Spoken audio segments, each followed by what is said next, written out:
Assalamualaikum warahmatullahi wabarakatuh. Pemirsa, informasi mengenai Kabupaten Kota Waringin Timur dan sekitarnya telah kami rangkum untuk Anda dalam Jurnal Kotim. Bersama saya Fibi Srayuanita, berikut informasi selengkapnya.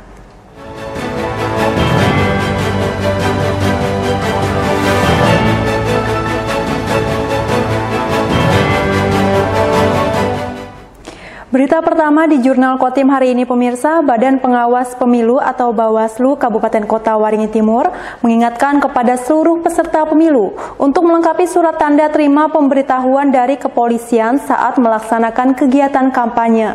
Jika tidak, maka akan dijadikan temuan sebagai bentuk pelanggaran. Sejak tanggal 28 November 2023 kemarin, tahapan kampanye pemilu serentak 2024 sudah dimulai. Sejumlah alat peraga kampanye juga terlihat sudah banyak bertebaran di sejumlah ruas jalan di Kota Sampit, Kabupaten Kota Waringin Timur.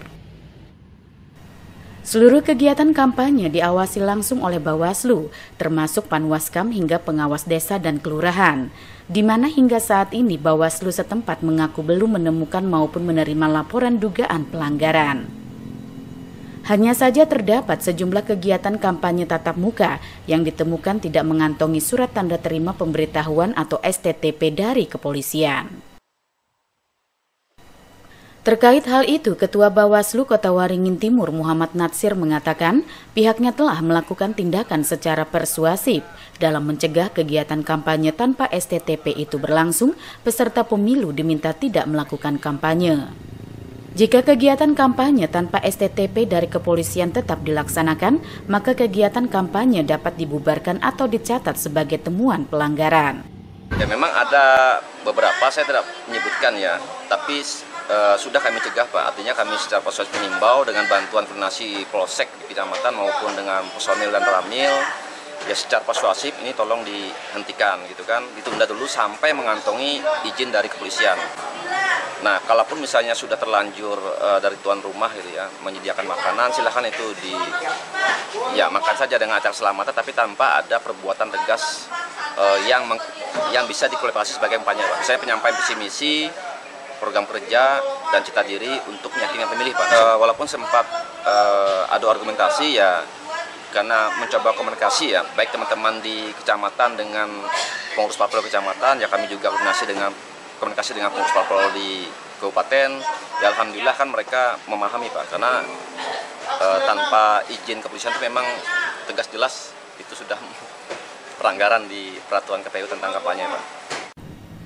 Tidak hanya kampanye tatap muka maupun pertemuan terbatas, pemasangan alat peraga kampanye tidak sesuai ketentuan juga menjadi peluang pelanggaran pemilu yang menjadi fokus Bawaslu Kota Waringin Timur, termasuk kampanye hitam dan politik uang, serta jenis-jenis pelanggaran pemilu lainnya.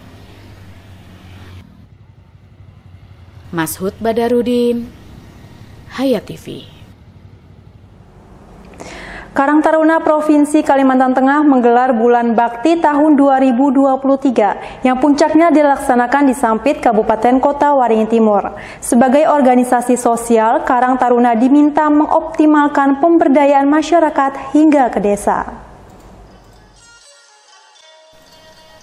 Puncak Bulan Bakti Karang Taruna Provinsi Kalimantan Tengah tahun 2023 dilaksanakan di salah satu pusat perbelanjaan di Kota Sampit pada Sabtu 16 Desember malam. Kegiatan diikuti anggota Karang Taruna dari sejumlah kabupaten di Kalimantan Tengah.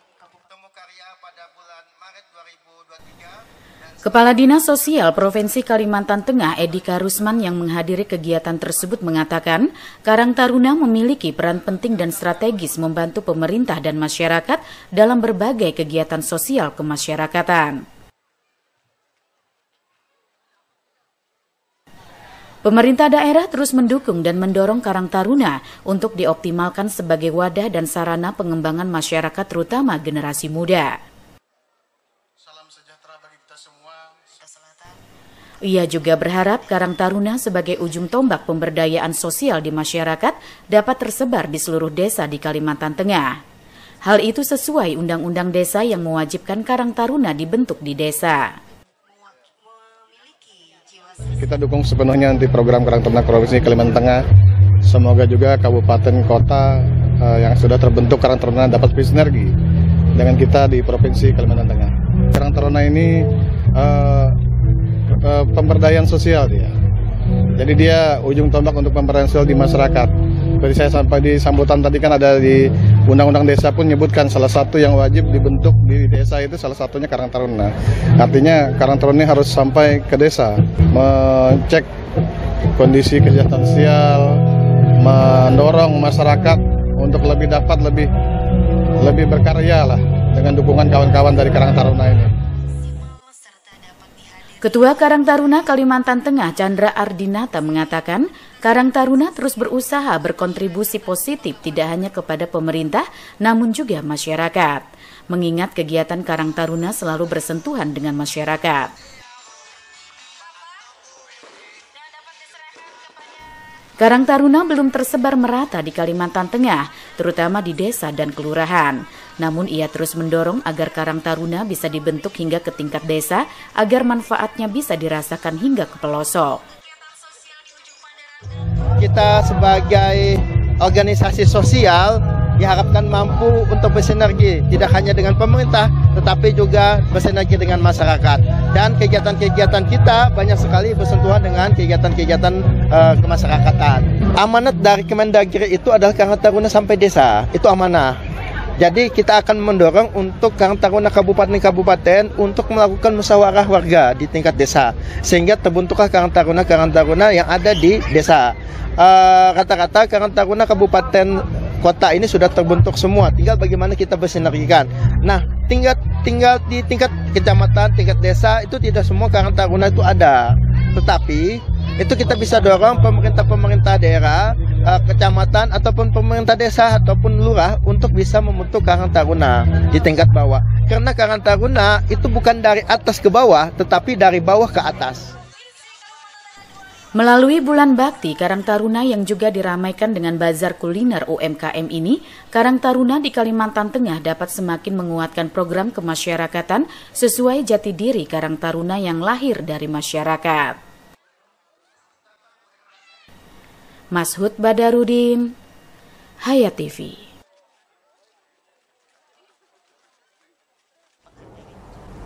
Komisi Pemilihan Umum Kabupaten Kota Waringin Timur, Sabtu 16 Desember, menerima surat suara pemilihan umum 2024. Namun surat suara yang diterima baru terdiri dari 3 jenis, yakni surat suara DPR RI, DPRD Provinsi, dan DPRD Kabupaten.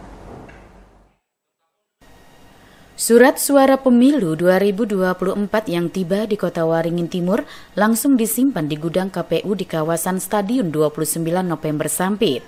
Surat suara ini dikirim dari Kabupaten Gresik melalui Pelabuhan Tanjung Perak, Surabaya, menuju Pelabuhan Bagendang Sampit. Dari 5 jenis surat suara, KPU Kota Waringin Timur baru menerima 3 jenis, yakni surat suara DPR RI dan DPRD Provinsi Kalimantan Tengah, yang masing-masing berjumlah 621 kotak, serta surat suara DPRD Kabupaten Kota Waringin Timur berjumlah 623 kotak.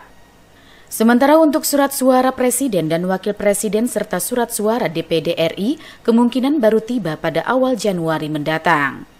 Total surat suara yang diterima KPU Kota Waringin Timur berjumlah 310.618 lembar untuk setiap jenis surat suara. Jumlah itu termasuk 2% surat suara cadangan dari jumlah daftar pemilih tetap pada setiap tempat pemungutan suara. Pelipatan surat suara pemilu rencananya akan dilaksanakan pada awal Januari 2024 mendatang. Pelipatan surat suara dilakukan di gudang KPU dengan melibatkan sejumlah masyarakat. Jadi logistik yang hari ini kita terima itu adalah surat suara untuk pemilihan anggota DPR RI, DPRD Provinsi, dan DPRD Kabupaten Kota. Nah itu. Untuk sisanya seperti apa? Untuk sisanya kita masih menunggu juga karena memang pengadaannya dari pusat. Kalau untuk yang hari ini datang kan untuk 3 jenis pemilu. Jadi jumlah yang DPR RI itu 621, DPRD Provinsi 621 juga, DPRD Kabupaten itu 623. Itu sudah termasuk surat suara cadangan kan atau seperti apa? Kalau itu sudah masuk ya surat suara cadangan 2% untuk setiap TPS. Jumlah surat suaranya Bang? Kalau jumlah surat suaranya 310 168. Itu juga pelipatan rencananya kita awal tahun karena ada beberapa kegiatan, fokus kita masih ada beberapa kegiatan yang harus kita habiskan sampai dengan akhir tahun. Jadi kita di awal tahun kita sudah proses pelipatan.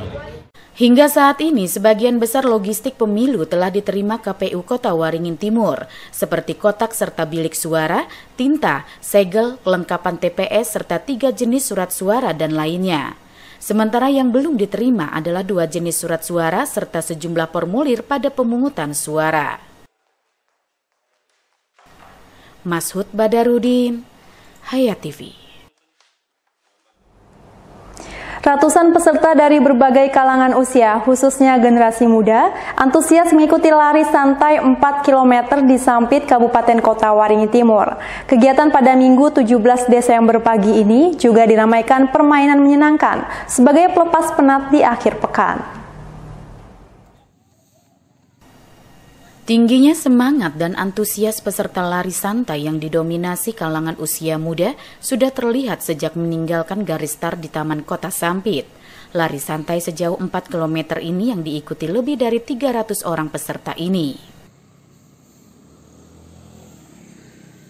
Lari santai melintasi Jalan Ahmad Yani menuju Jalan Pemuda dan kembali ke Taman Kota Sampit tersebut digagas oleh Himpunan Pengusaha Indonesia atau HIPMI Kota Waringin Timur bekerja sama dengan komunitas olahraga lari. Ketua HIPMI Kota Waringin Timur Wawan S. Marang mengatakan kegiatan olahraga yang menyenangkan perlu terus digalakan dan rutin dilaksanakan, termasuk oleh generasi muda yang saat ini sedang fokus menggeluti dunia usaha. Menurutnya, fisik dan mental yang sehat dinilai cukup berpengaruh bagi seseorang dalam menjalankan aktivitas sehari-hari, begitu juga dalam berwirausaha. Fun run ini sebenarnya kita lebih ke kegiatan yang mengarah pada bahwa seorang pengusaha itu perlu happy, perlu sehat untuk mencapai jalan suksesnya. Kalau dia tidak bahagia, tidak sehat, mungkin kurang maksimal dia di dalam menjalankan kegiatan usahanya maupun UMKM maupun perdagangan. Kenapa?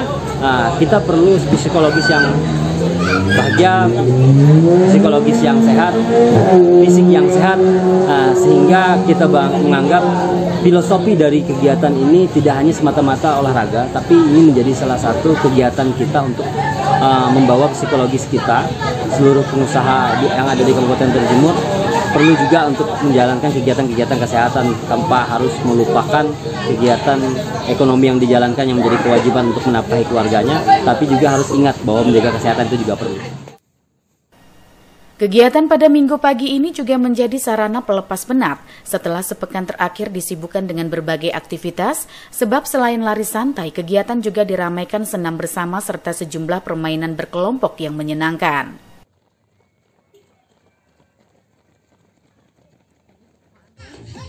Melalui kegiatan ini diharapkan peserta dapat lebih semangat dalam menjalankan aktivitasnya ke depan. Dari kegiatan ini kita mengajak masyarakat terutama kaum muda untuk berolahraga, berlari. Tadi kita sudah laksanakan berlari 4 km. Jadi harapannya dari kegiatan ini teman-teman semua di luaran sana bisa lebih giat lagi berolahraga melalui wadah yang kita sediakan, dan karena ini weekend ya, jadi di momentum ini ada game itu tujuannya untuk kita refreshing gitu dari kesibukan kita selama kita bekerja mulai dari hari Senin sampai dengan hari Sabtu. Nah, jadi kegiatan fun run and game ini secara garis besar adalah kegiatan yang bertujuan untuk kesehatan, kemudian refreshing, mental health gitu. Kedepan, HIPMI Kota Waringin Timur juga akan berkolaborasi dengan pihak-pihak lain untuk kembali melaksanakan berbagai kegiatan positif dan menyenangkan lainnya. Mashud Badarudin, Hayat TV.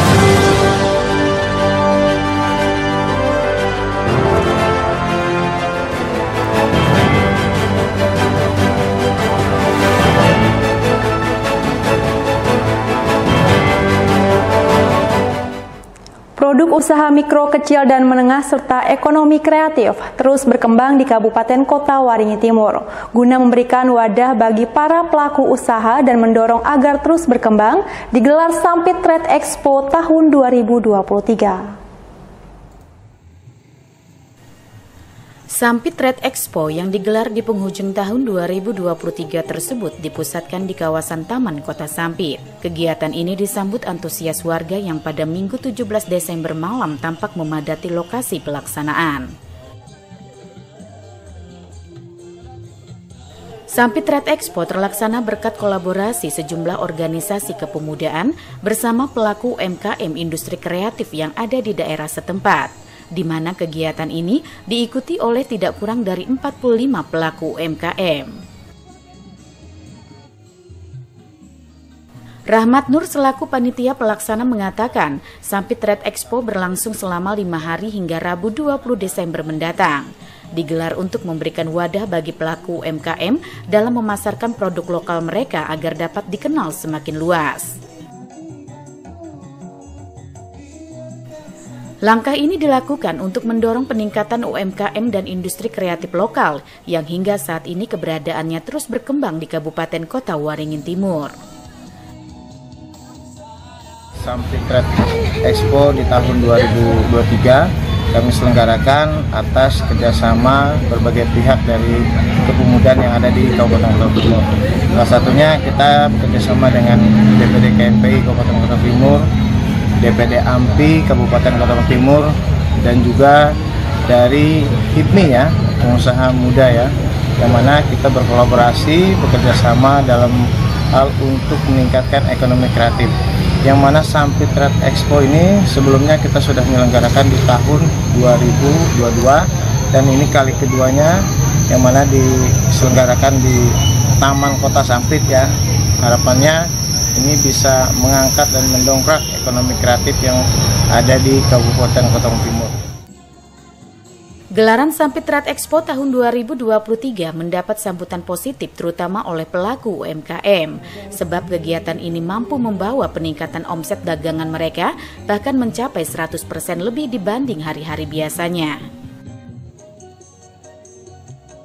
Untuk itu, para pelaku UMKM berharap Sampit Trade Expo maupun kegiatan serupa lainnya dapat terus dilaksanakan secara rutin. Kegiatan seperti ini, event seperti ini bagus, terutama sangat membantu sekali untuk masyarakat Kotim, terutama untuk pedagangnya dan juga untuk hiburan-hiburan warga Kotim. Dari segi omset, alhamdulillah selama event berjalan omsetnya lebih naik, paling enggak 100% lah dari hari-hari biasanya. Terhadap event seperti ini, selanjutnya lebih bagus lagi untuk dilanjutkan dalam setiap tahun, paling enggak 1-2 kali event-event seperti ini untuk membantu warga-warga Kotim, terutama pedagang-pedagang Kotim. Melalui Sampit Trade Expo diharapkan UMKM sebagai penggerak ekonomi kerakyatan dapat semakin berkembang, yang pada akhirnya berujung pada peningkatan kesejahteraan masyarakat, khususnya di Kabupaten Kota Waringin Timur. Mashud Badarudin, Hayat TV. Pemirsa, Nasyatul Aisyah Mentawa Baru Ketapang dan Baamang menggelar musyawarah cabang kedua secara bersamaan pada Ahad 17 November pagi, berlangsung hikmat dan lancar. Bertempat di Aula Gedung Muhammadiyah Sampit, kegiatan musyawarah cabang kedua Nasyatul Aisyah atau PCNA Mentawa Baru Ketapang dan Baamang berlangsung hikmat dan lancar. Mengawali kegiatan, acara dibuka dengan menyanyikan lagu Indonesia Raya dan Mars Muhammadiyah, serta diisi dengan kesenian dari anak didik pengajian anak Ancensip di bawah asuhan PCNA Mentawa Baru Ketapang, menampilkan tarian kipas, mendongeng, serta pembacaan surah-surah pendek lainnya. Hadir dalam kegiatan tersebut pimpinan cabang Muhammadiyah Mentawa Baru Ketapang, pimpinan cabang Muhammadiyah Baamang, jajaran pimpinan daerah Nasyatul Aisyah, pimpinan cabang serta kader dan para tamu undangan lainnya. Dalam sambutannya, Wakil Ketua Bidang Kader PD Aisyah Kota Waringin Timur, Eti Silviani menyampaikan pentingnya menjaga perkaderan agar eksistensi PCNA tetap berlangsung. Ia juga menyampaikan agar kader-kader Nahdlatul Aisyah tidak perlu takut berorganisasi. Menurutnya, justru dengan berorganisasi dapat mengasah kemampuan berbicara serta bersosialisasi. Sementara itu, Hairul Agus selaku Wakil Ketua Bidang Dakwah dan Tarjih PCM Ketapang dalam sambutannya berharap melalui Muscap dapat menghasilkan pimpinan yang baik, menghasilkan ide-ide yang brilian yang berbeda dari program sebelumnya. Diharapkan juga buah pemikiran yang baik dan unggul bisa ditampilkan kepada orang luar sehingga bisa bersama-sama memajukan Muhammadiyah.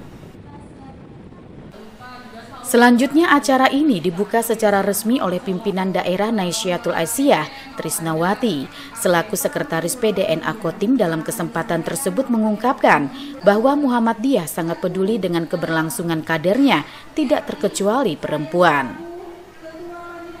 Menilik sejarah perempuan tidak diberikan kesempatan memberikan perannya bagi kehidupan sosial di masyarakat, maka Nahdlatul Aisyah hadir untuk memecahkan permasalahan-permasalahan yang dihadapi. Nahdlatul Aisyah dikonsep para pendahulu sebagai jawaban atas kemajuan era globalisasi. Agent of Change sejati adalah seorang ibu atau perempuan karena perempuan mendidik mulai dari dalam kandungan hingga dewasa dan itu sebagai bukti bentuk perubahan. Dirinya juga berharap dengan pelaksanaan musyawarah cabang agar nantinya menghasilkan pimpinan dan kader Nahdlatul Aisyah yang militan, peduli terhadap keluarga dan masyarakat. Tim Liputan, Hayat TV. Demikian pemirsa informasi tadi sekaligus menutup jumpa kita pada kali ini. Saya Fibi Srayu Anita mewakili jajaran yang bertugas. Mohon undur diri dari hadapan Anda. Terima kasih dan sampai jumpa. Wassalamualaikum warahmatullahi wabarakatuh.